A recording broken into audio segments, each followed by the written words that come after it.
So why don't you talk about that, how you ended up leaving? Well, I was pretty miserable because the pressure to produce was unrelenting. I remember when I was married, it was on Christmas Day in 1998. And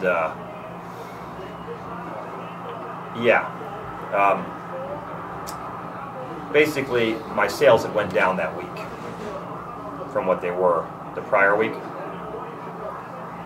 which was enough to make the sales for the entire bridge go down. Right? Now, having a down statistic on Christmas week was really bad, and my request to have a week off for my honeymoon was denied, and I had 2 days off basically like everyone else, and was pulled out of my wedding reception to basically get yelled at, and I basically ruined Christmas for everyone. This was that's one example of, I could talk about that for a long time, about the daily wrath I had incurred any time I did not have competitive sales the week prior. And it was really, really depressing and really hard, and obviously I was working insane hours, sometimes getting a couple hours of sleep a night or no sleep, depending on what the situation was, right? But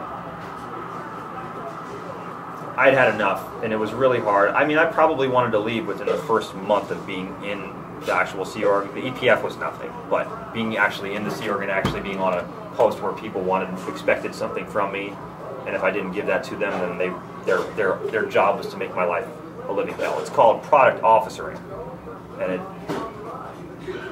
generally consists of yelling at a person and ordering them to get the product. This is a drill, something that is practiced, where I think it's called SIT 3, Situation 3, from the ESTO steps, Establishment Officer steps.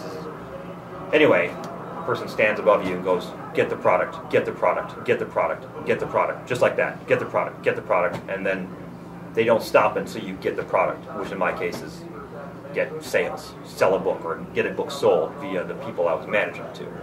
But that's just an example of the obsession and the deprivation of freedom and the deprivation of having a life. And the last straw, I believe, was that a friend of mine was getting married, and we had a little bachelor party for him. I had a room at the Manor Hotel in the Celebrity Center for him, right in the same place he was getting married. And there was a couple of us, and we stayed up all night, and I had like a glass of wine or like a beer or something, and I stayed up all night watching The Matrix on video with my friend and his other guys from the wedding. We just basically took a night off from sleeping to enjoy ourselves, and I got deep shit for that. And I just kind of said, "Oh, this is enough. I can't do this anymore." And I said, I want to leave. I want to do it properly. I didn't blow. This did not go over very well, and I was threatened with being declared a suppressive person if I routed out, and given $1 million freeloader debt if I did that. Meaning, in order for me to get back in good standing with the church, I would have to give them $1 million of my own money if I routed out, if I left on their version of good terms, as opposed to just walking out the front door and blowing. So, and the person that threatened me, by the way, was the commanding officer of Bridge Publications, her name is Liz Astrokar.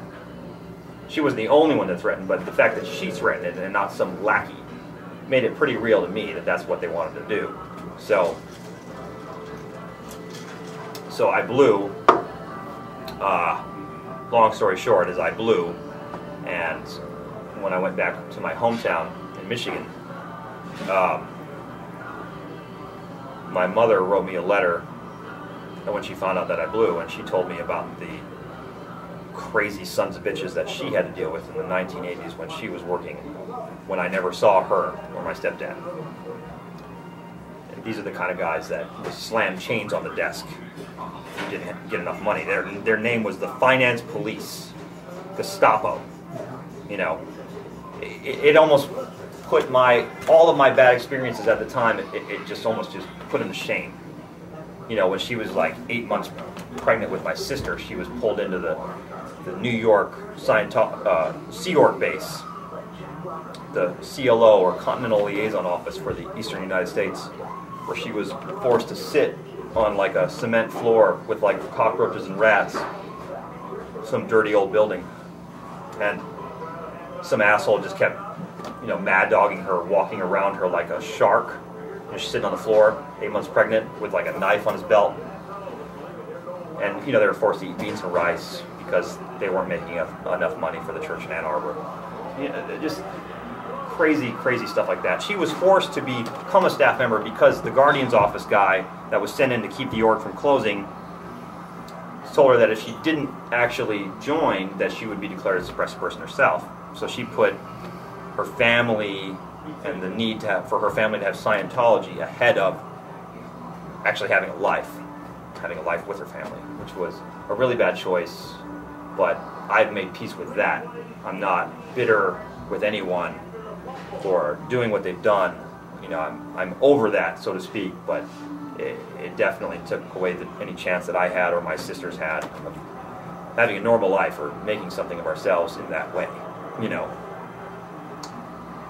But knowing that at the time, right after I'd blown, that she went through all of this so that Scientology wasn't taken away from us. And at the time, I had more respect for Scientology itself and just not for these people that have been dealing with me and not the way things were run. I don't anymore. I have no infatuation with the tech. I understand what it is, and that's all I'll say for now. But, so I decided to go back just to do it proper. And I didn't care if they declared me. I didn't care if they gave me $1 million freeloader debt, because if my mom could do it, if she could go through it, then so could I. And I did, and it took me 6 months of hard labor and daily interrogations or sec checks, security checks. They traded me around different auditors, trying different things, and it didn't work. And eventually I left. And they eventually gave up on me, which is how it works. They gave up on me, and I got out. It took me a long time to deal with that. And that's a whole other interview, I think, to deal with everything that I went through in the Sea Org and in Scientology.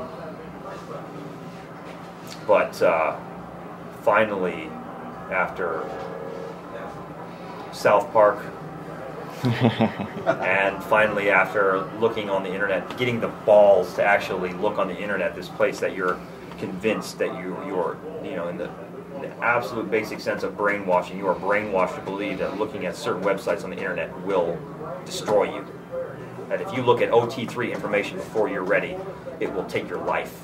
That's what L. Ron Hubbard said in his Ron's Journal 67.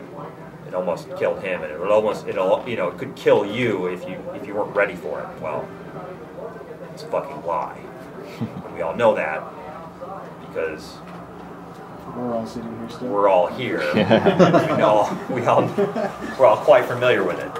But it was really hard to do that at first, and slowly but surely, I kind of realized on my own. I wasn't looking at message boards for ex-Scientologists or anything like that. I was just trying to find as much actual source datums or source data as possible, meaning what L. Ron Hubbard exactly said. Okay, I understand what a cartoon is showing me. I want to hear the words. I want to see it in writing, that this is actually what OT3 is. And then it all starts to make sense. Okay, it really was a science fiction writer trying to invent a religion, with names like Xenu and Halotrobus. It's so arbitrary to have. If you look at, if a science fiction writer in the 1940s was going to make up a name for a planet and an overlord to a galaxy, of course he would use a name like Xenu and Halotrobus, because that was sort of the way things were written then. But if you were dealing with a real situation, it would be completely arbitrary to, why not just call him, why wouldn't his name be Prince Jeff and the planet be Planet Sassy?